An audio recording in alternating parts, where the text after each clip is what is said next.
Today we are hosting Dr. Tolga Çukur, Professor Tolga Çukur from Bilkent University.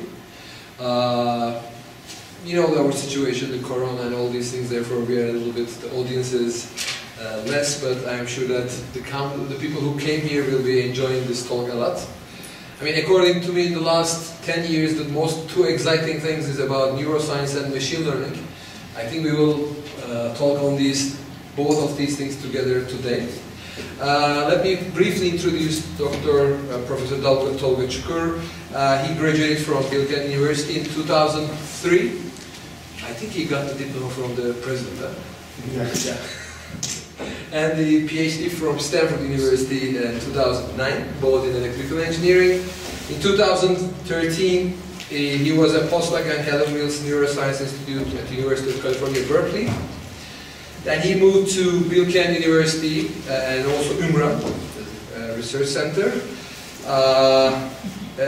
During this time, he won the TÜBİTAK Career Award, AGEP, from Bilim Akademisi, and IEEE's Research Encouragement Award, Science Heroes Association Award, Parlar Vakfı Award, and that's all right now.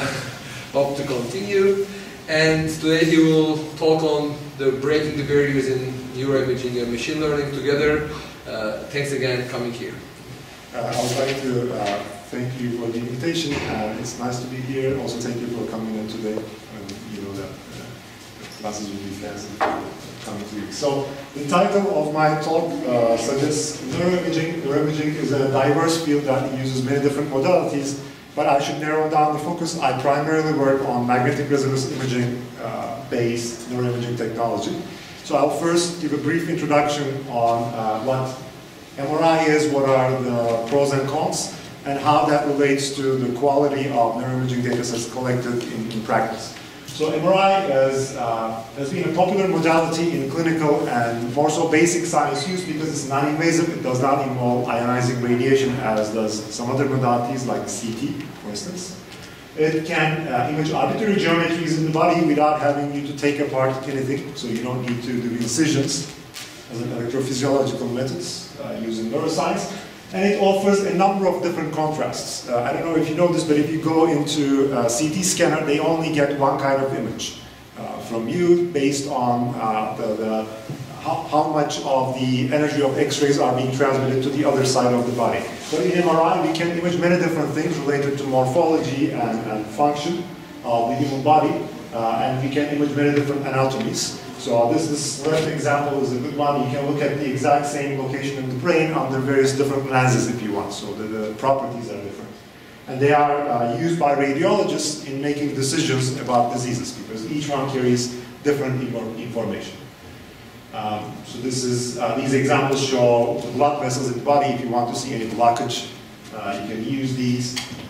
But more specifically about neuroimaging, I think MRI offers unprecedented basically opportunities there because you can look at the structure of the human brain, you can look at functional activity shown with the overlaid red-blue color map here, so how much neurons in the brain are increasing or decreasing their activity based on cognitive processing. We can look at the white matter fiber tracks, which are the interconnection routes between different neurons to see the information flow paths in the brain. And these are only a few of them, but there are many more. So for neuroimaging, really, there is no, I would say, competitor that measures up to MRI at this point. So that's part of the reason why we focus on it.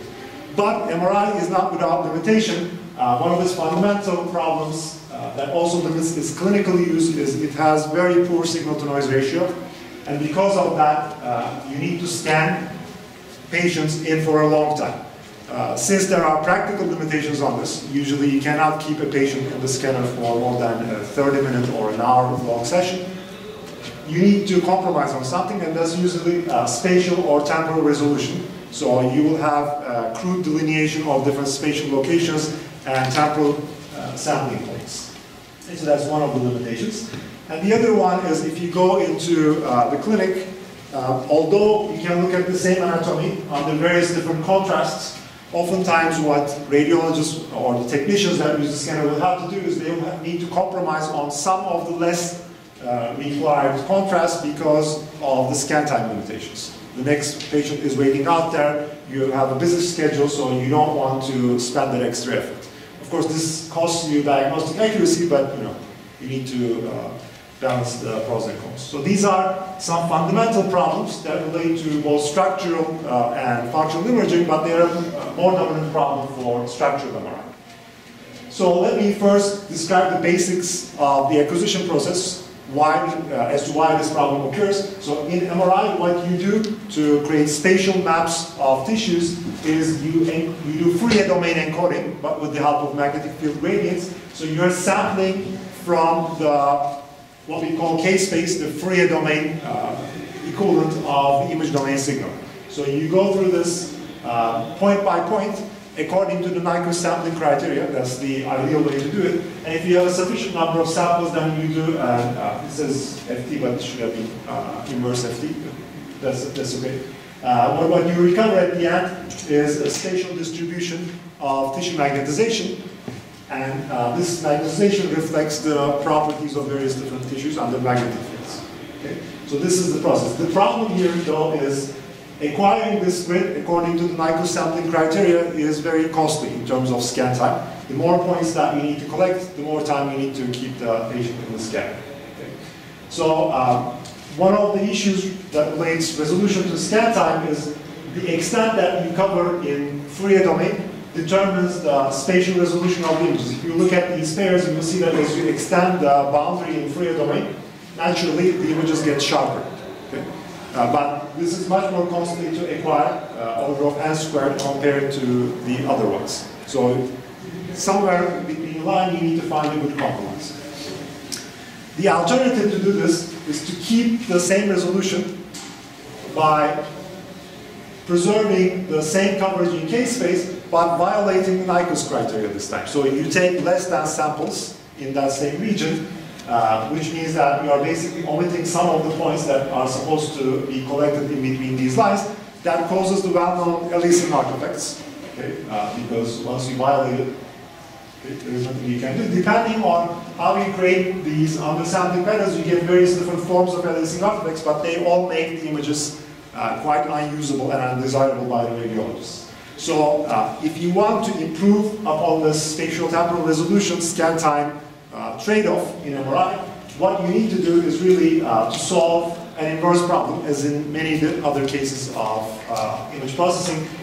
So you start with these images where we violated Nyquist criteria to gain on scan time. You have these corrupted images, but what we really want to do is to recover images without those artifacts, as if we had abided by the Nyquist criteria. So if you can solve this inverse problem, then you solve many of the limitations in MRI.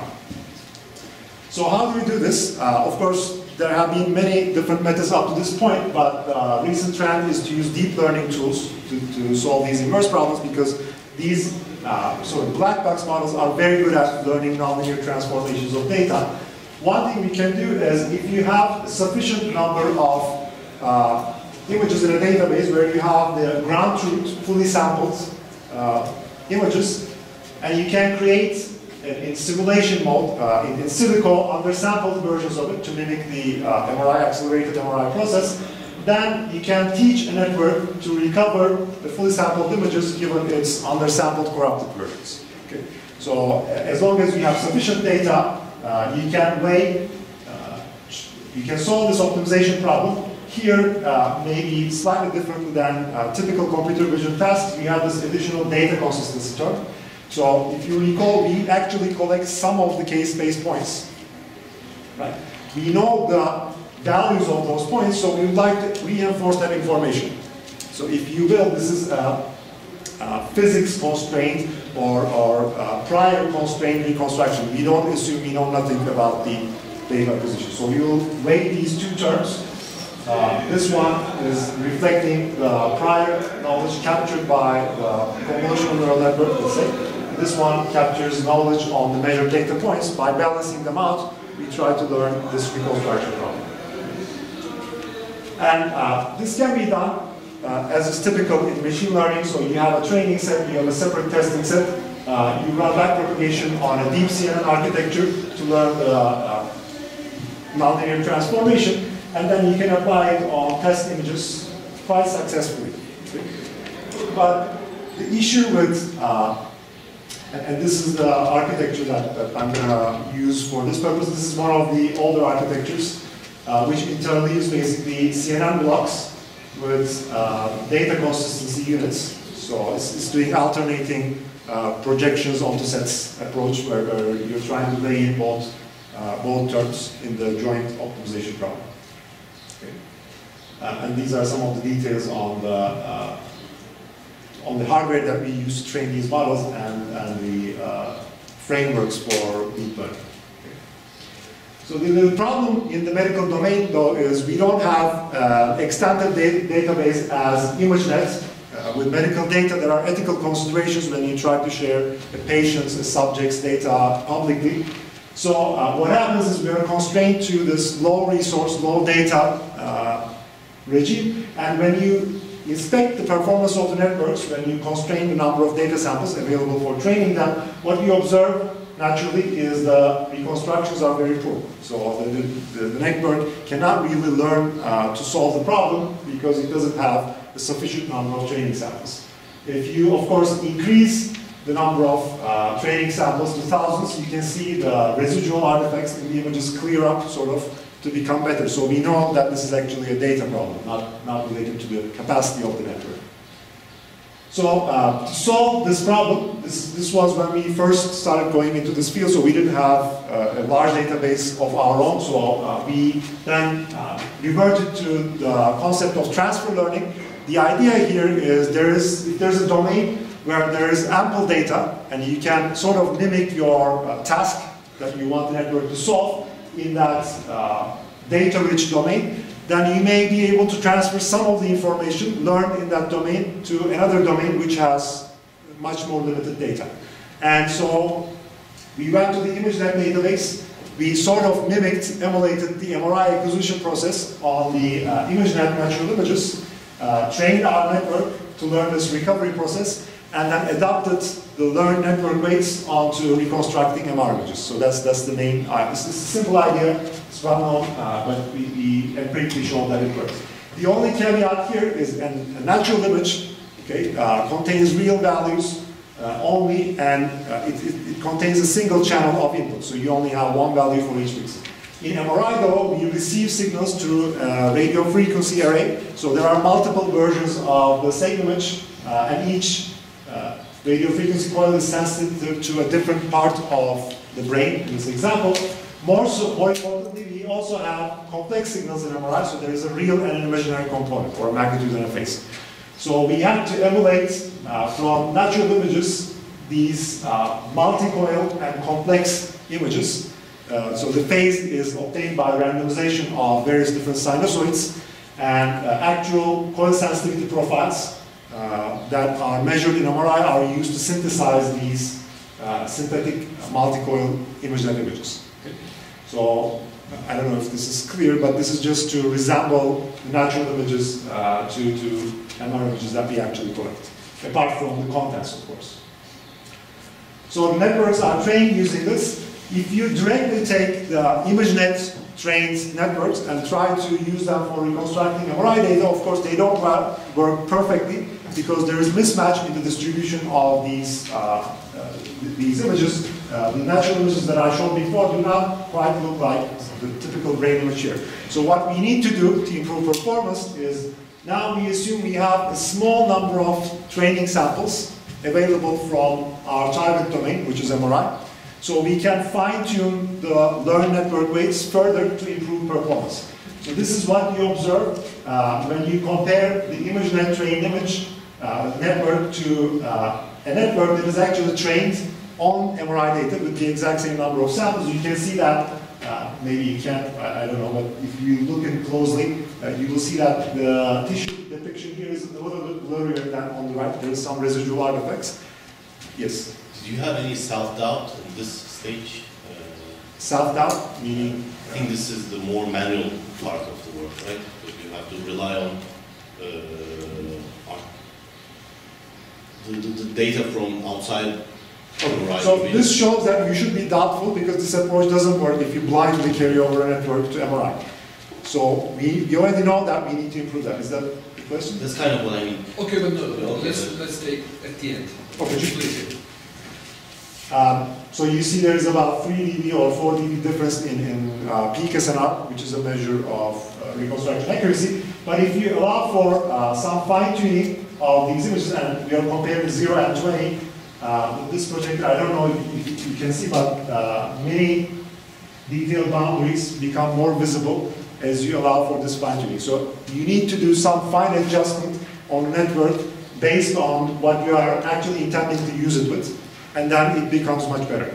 Okay. So what we use as a benchmark is if you compare the peak SNR scores here, now there is minimal difference between the two. You know you have reached the limit that we can, even if we use entirely MR images. So that's how we make sure that the training networks work well. And this is a comparison of the old way of doing things based on compressed sensing. Okay, that's considered outdated at this point with the advancement of machine learning models. And these are ImageNet trained. T1, T2 are various different MR contrasts. So what we show is if you apply this transfer learning procedure, it doesn't matter where the greater chunk of your data is coming from now. You can transfer the knowledge from one domain to the other successfully. Okay, so that's the take-home message. And it takes only 20, 30 something data samples. The next problem that I'm going to introduce tries to address the cases where, due to scan time limitations, the technologist or the radiologist could not acquire some of the contrast that they would normally get on a patient. So let's say you were able to get in this first image, which we call the source, from the subject, but for some reason there was no time to collect this second image, or you collected it and the subject moved, or there was some other problem with the device, so it's unusable. So rather than bringing in the patient back again in the scanner, what you might try to do is to solve an inverse problem. In this case, you know that these are images of the same anatomy, but the tissue contrast properties are different, so you can try to guess the nonlinear transformation that links the source to the target. Okay? From the modeling perspective, the black box that stays in between does not really need to know what the problem is. As long as you feed a proper training set, you may hope to recover this relationship between the two. To do this, we used, so the general idea is the same, but we use a slightly different method. And part of the reason is, in this case, we have no evidence, no actual data samples collected from the target, so it's a harder problem to solve. So to do that, we reverted to adversarial training strategies, which are known to improve recovery of detailed texture in images. Okay? Because we have no samples at high spatial frequencies, those are particularly problematic, so the adversarial loss typically improves on those. I don't know if you're familiar with generative adversarial networks, maybe a bit. So I can try to summarize it. The idea here is that, I think the classical example is that there is a fake diamond generator, a person who tries to sell fake diamonds and make money out of it, and there's a diamond expert who's trying to catch the fake diamonds, separate them from the real ones. So there are two different agents in a game theoretic play. They are trying to beat each other, and this kind of feedback, as opposed to just providing supervised learning signals, helps the network do much better than it would with a typical cost function. So that's the main idea. What we do is we teach the network to generate target images given the source, and then the discriminator part, if you will, the diamond expert part, looks at those images and tells us whether those are realistic brain images or not. Okay? So with this type of feedback loop, actually, you can show that there are many improvements you can achieve. For those of you who are familiar with the details of these models, we have perceptual loss, plus pixel-wise loss, and the adversarial loss. So there are many different constraints to help condition the problem. So here is a comparison of, this is our model, we call it PGAN, because it's based on GANs. This is multimodal, this is an entirely CNN-based architecture. That was previous state of the art. This is replicant, this is compressed sensing based. And this is the actual reference, this is the source. So given this image, all networks are trying to reach this ideal ground truth signal. maybe in this view, because of the saturation, it's not that viable to see the differences, but here are some error maps, the difference between the reference and what the networks predict. You can see that we have much more reduced error compared to the competing methods. So, and the errors here are mostly at high spatial frequency transitions between tissues. So the adversarial lobes helps reduce those. This is an example where there was a tumor in a subject's brain. You can see the lesion here.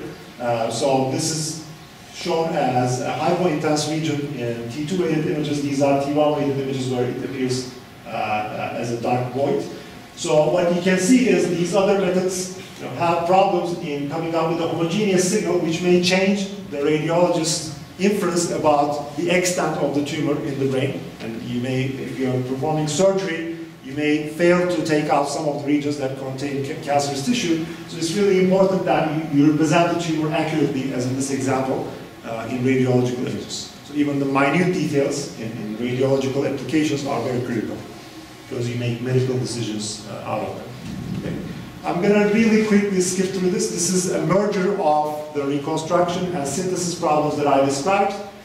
The issue with reconstruction networks, even if you use deep models, is if you accelerate the acquisition more and more, let's say 50-fold, 100-fold, you end up with so little data evidence about what you are trying to reconstruct, you'll end up with a blurry image. Okay? In the extreme case, you collect no samples, so you cannot reconstruct anything. The problem with synthesis, though, is you collect images of one contrast in the brain and you try to guess what the others are. This is an ill-constrained problem. So there are many possible solutions. So you can easily converge onto something that, as you can see here, basically hallucinates features or removes features from the image randomly. So we don't want these two problems. So we try to put in prior information from both branches in a unified network to address these problems. This is again done using generative adversarial networks, but now we are fusing two different branches.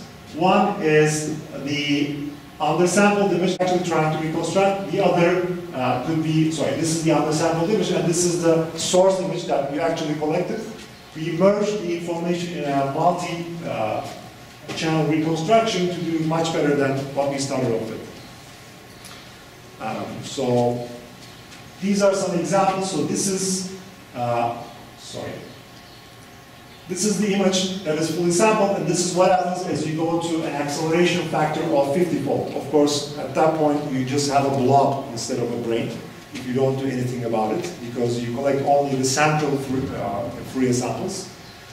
This is what a reconstruction network does. If you don't have any other information, you end up with a brain that looks more or less realistic, but there are many artifactual details. Some tissue boundaries might get randomly shifted. It looks like a real brain still, but it doesn't belong to the patient that we are interested in.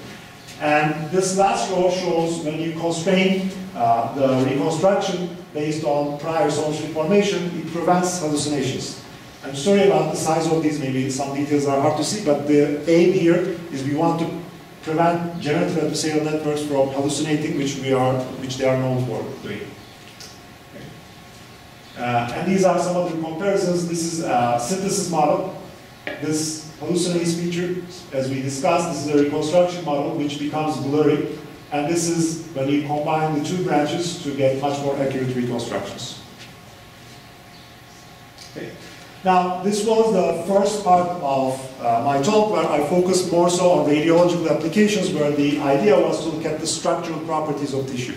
I think in the future, probably all of the medical image processing routines that we apply, and I left some of them out, there are the analysis and post-processing stages.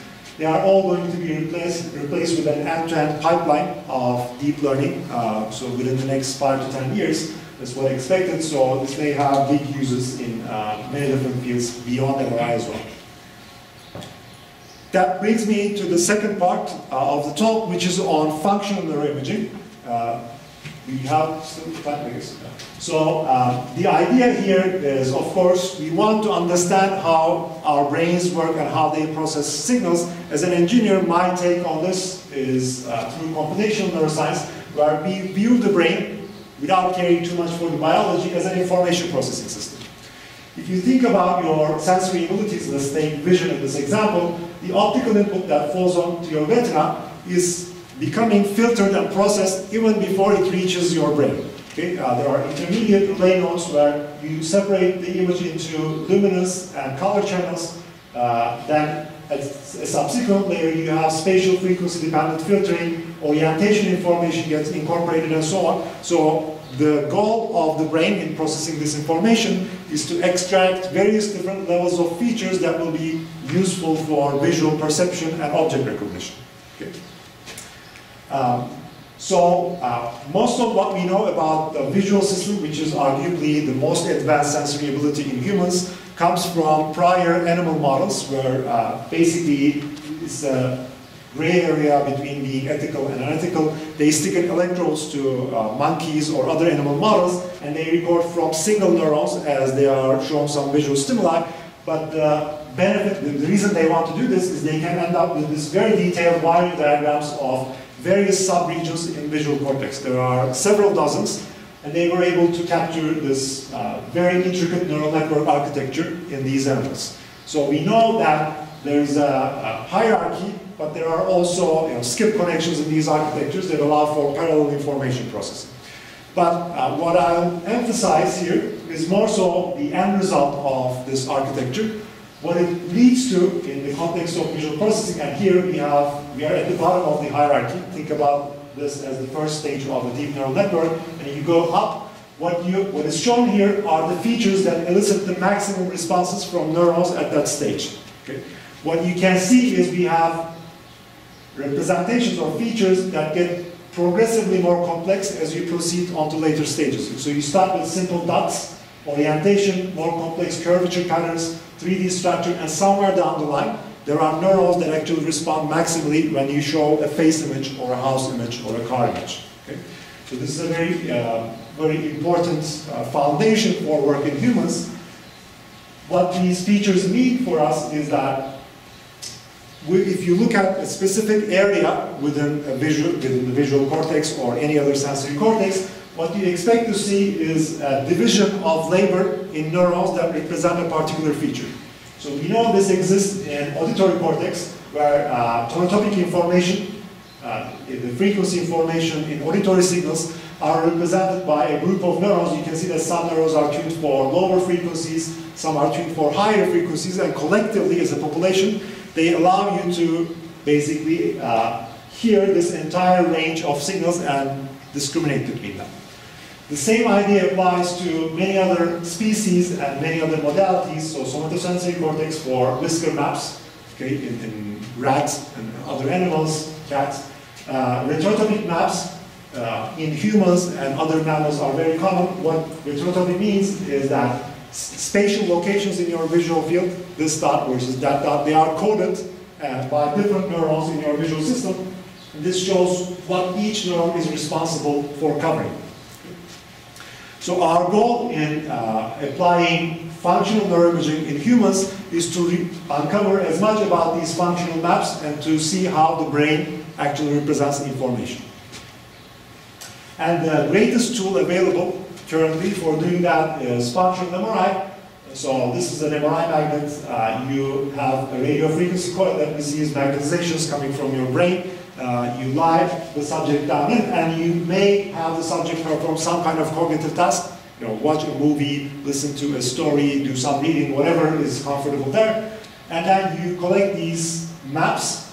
So the yellow or red tint shows regions where the activity is elevated, and blue shows the regions where the activity is relatively suppressed. Okay, so we cannot really detect the actual activity level of neurons, but we can detect relative increases or decreases. That's what we have at hand.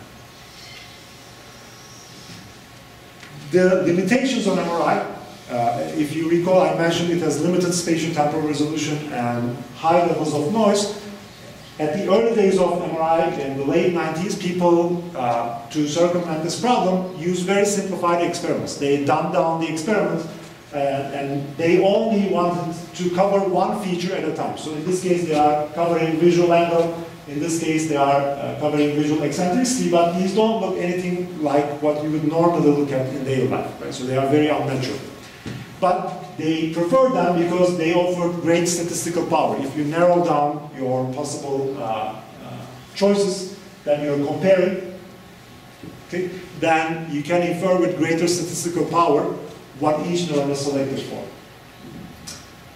This approach also worked for a small number of ROIs that are known to be selected for specific categories of objects like faces. There's a region, pea-sized region in both hemispheres in the human brain, which lights up very vigorously when you look at face images of either humans or animals. Okay, so they use this in that experiment as well. But the problem with this approach is it tries to simplify things so much.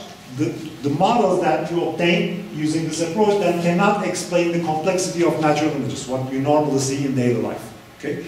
And the other approach is, imagine that you need to build these contrasts of faces versus hamburgers versus houses, and if you put down the list of objects that you can encounter, then you need to do so many experiments, it becomes practically infeasible.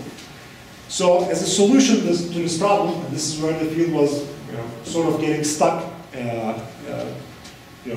approaching 2010s, a group of labs started a different initiative where we instead try to release all the restrictions on our stimuli.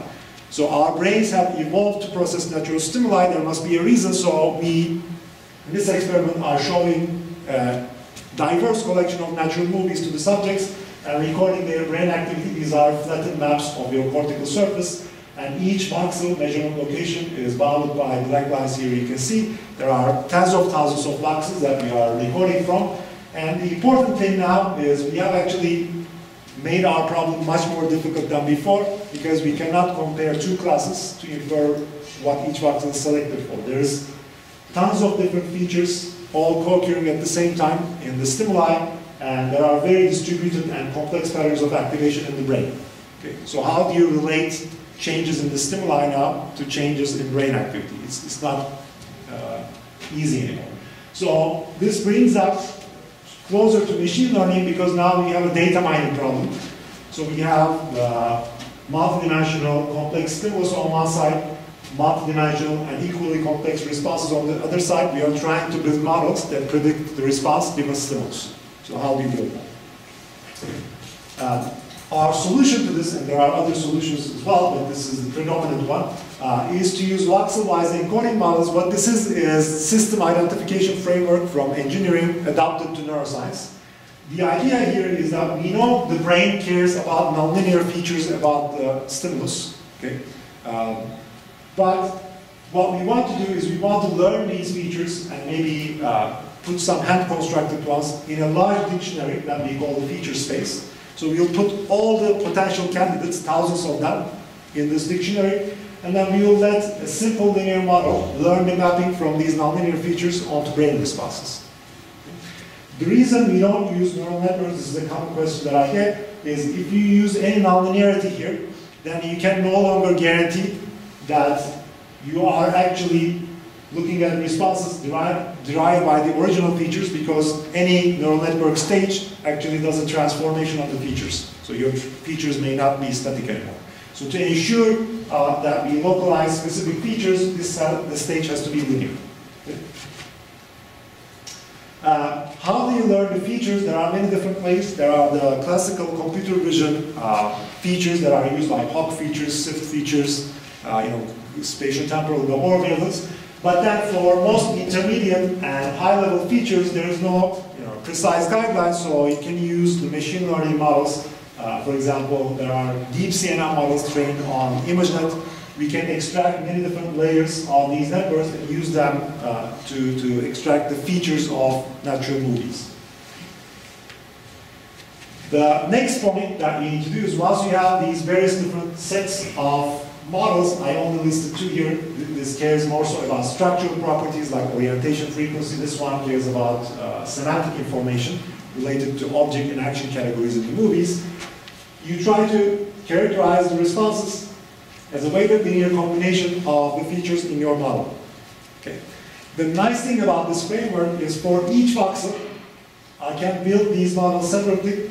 I can look at the responses that they predict in a held out set, and I can compare their accuracies to figure out what specific model features a voxel cares about most. Okay? And in some cases, a voxel can also care equally about various different sets of features. So we can also quantitatively dissect that problem. This is different than the previous paradigms because there you started by selecting a model and you had never the chance to look at other different features in a given experiment because you completely removed them from your stimulus. So this is the manifestation of the model weights for a semantic model. This hierarchy, this tree structure is created using WordNet, which is a lexical linguistic database created by experts. Here, each node shows an object or an action category, and there are about 2,000 object and actions in our model. Red color means that when this object is present in the stimulus, this voxel elevates its responses. Blue color means it suppresses it. Okay? It's not critical for you to understand what each node is and how they relate to the voxel. What I'm going to show you is that if we take three neighboring voxels side by side, look at the changes in model weights. Okay? So we are not just smoothing over a large collection of voxels, we can sensitively detect what happens in single voxels, our smallest measurement unit in fMRI. And these are about 2,000 dimensional models. If you want to create a visualization, of course, we need to do dimensionality reduction. This one was obtained by doing principal component analysis. We select the first three PCs that explain the most variance, and we assign them red, green, and blue channels to create these color maps. So if you look at the legend, you will see that each color corresponds to a specific class of objects like body parts, humans, buildings, devices, vehicles, and so on. And you can see how voxels selected for those different colors are distributed very nicely and broadly across cortex. So we can actually recover very detailed information using these models. Okay. The nice thing about our framework is we can also have the participants perform certain tasks. So in daily life, often you may find yourselves in a situation to look for specific categories of objects. You may search for your keys, a face, or a house. And it's most of the time effortless for you. You don't have to think about it, it happens in a glance. But for this to happen so rapidly, there needs to be a neural mechanism that enables it.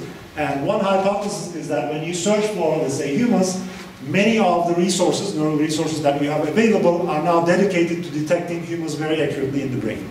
Okay? What this would mean is, if you remember the previous maps, there was a distribution of human selectivity, vehicle selectivity, building selectivity, and so on. When I search for humans, I expect the map to be more strongly geared towards representing humans. And in fact, when we did the experiments, we kind of saw that. So this is when you perform no task, there's a heterogeneous distribution. When you search for humans, everything shifts towards yellowish, greenish color, which means they are becoming more human selective. And when you search for vehicles, everything looks a little bit more purple-blue, which is the color for vehicles. So we can capture these details about cognition. And this is the last example that I'm going to give. I talked so much about vision, but we can also analyze speech comprehension with this paradigm. Here, a narrative is being delivered as a spoken story stimulus to the ears of the subject while they lie in the magnet, and we record their brain activity using the exact same procedure as I have shown before. And we try to then build linguistic models that try to predict the brain activity of the responses. Okay. Here I focus on, again, high-level semantic representations. Low levels are not that interesting or hyped these days, so we gear our efforts towards higher features. But the modeling framework is more or less the same. Okay. So if you are familiar with NLP, this may come in very simple, but if you're not, one thing that we do is we use dense word embeddings to represent the hundreds of thousands of words that exist in a modern language. So we represent them with much more compact vectors that are 200 to 300 dimensional. Okay. This is done according to the co-occurrence patterns of pairs of words in a large text corpus. So the idea is if two words co-occur very frequently in a given piece of text, then they must have similar meaning to each other. So this is called the distribution hypothesis in computational linguistics, and it's the base of many NLP models these days. But the idea is I can now represent each word with 100-dimensional, several hundred-dimensional vector, and I can fit models and look at how different nouns and verbs in language are being mapped onto the surface of the cortex. This is the legend again, and this is showing how they are distributed. There are social concepts, number concepts, emotion-related concepts, and so on. Okay? But this offers a very static view of what happens. We know that a word can carry a much more different meaning if the surrounding context, the sentence is changed. So to capture that, and to capture the contextual tuning of various different brain regions, we attach an LSTM unit, LSTM network of the output of these deep models.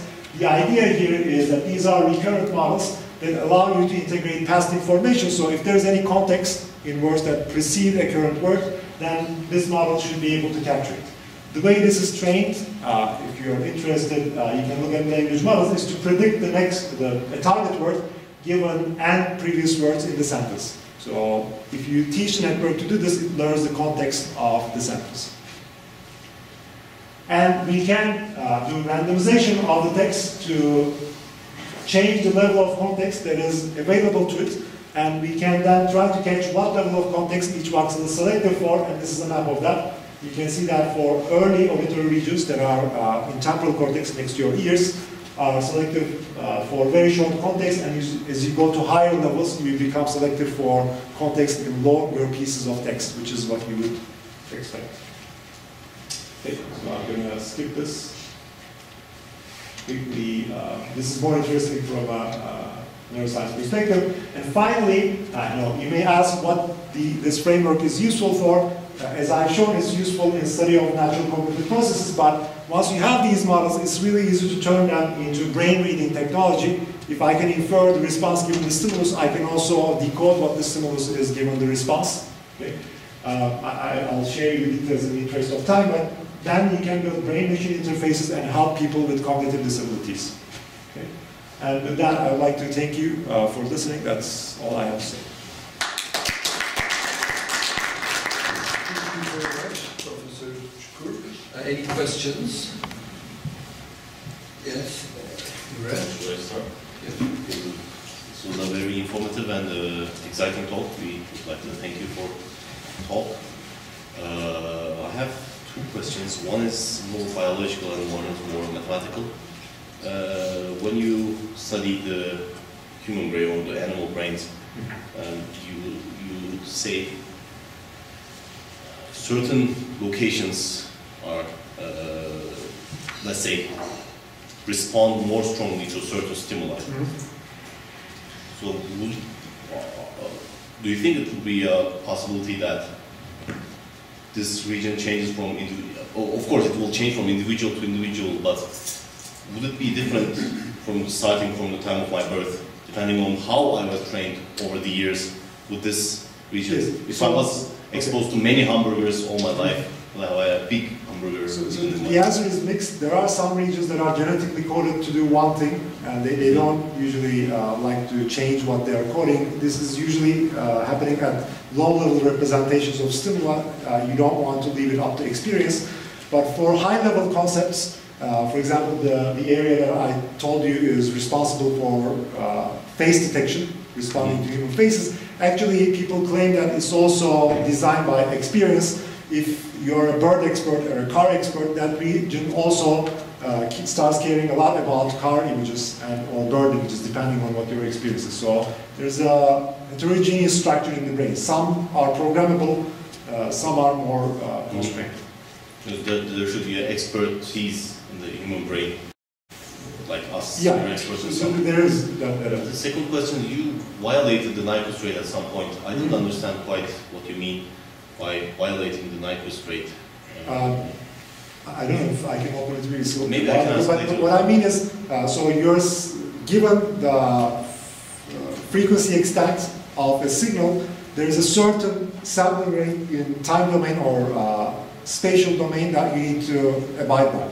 So you need to take samples densely if you know that the signal is varying at a very high frequency. Okay?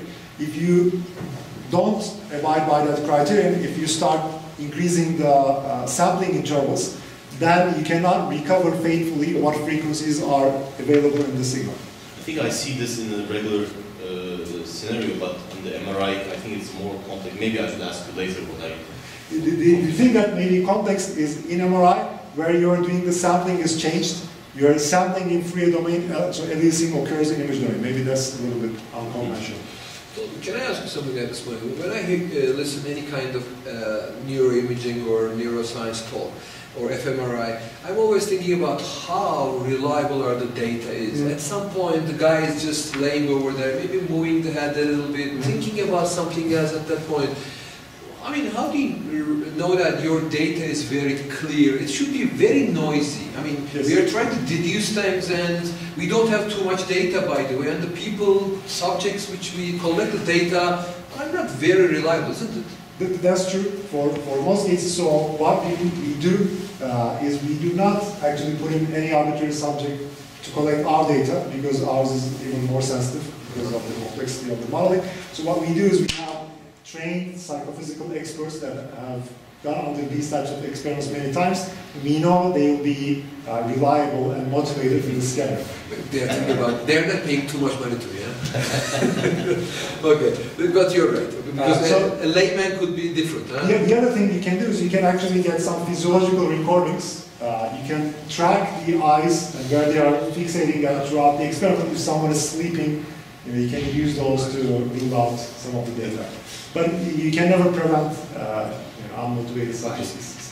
The data is very scarce as far as I understand. Yes. You should go for unsupervised techniques more rather than supervised, and you are doing by the help of scans. And because of the scarcity of data, feature extraction stage, we don't want to do it on the data. We want to do it somewhere else. Yeah. And then carry over that information. If we create larger databases of neuroimaging data, like the Human Corrector project is doing, we may hope to go the supervised route for better performance in the long run. But the problem is, we run a very different kind of experiment than those Human Corrector project people do. So. Now, as far as I see in your this second part of the talk, the fMRI data is a time series data. But the typical video data, these CNNs are typically take single frames or maybe a few frames during their operation. I mean, how much data do you input from the video side while you are looking to the time series data? Because if you cannot input, for example, 10 seconds of data to a CNN and just obtain a single... So we didn't look at that yet. We have no temporal information. We process it frame by frame. And assume static feature propagation to the responses. We can also attach an RNN to improve performance. You're currently just taking independent analysis of those things, and you're just trying to correlate the time series output of the fMRI with the data that you obtain through CNNs. Our sampling rate in fMRI is somewhere between 1 to 2 seconds, so we are also downsampling the video. So we have very crude information about what's happening temporarily. Okay, any other questions from the audience? Any other questions? No? Okay, we can ask later through while we are taking our coffee. Okay, if there are no more questions, I would like to thank Professor Çukur once again.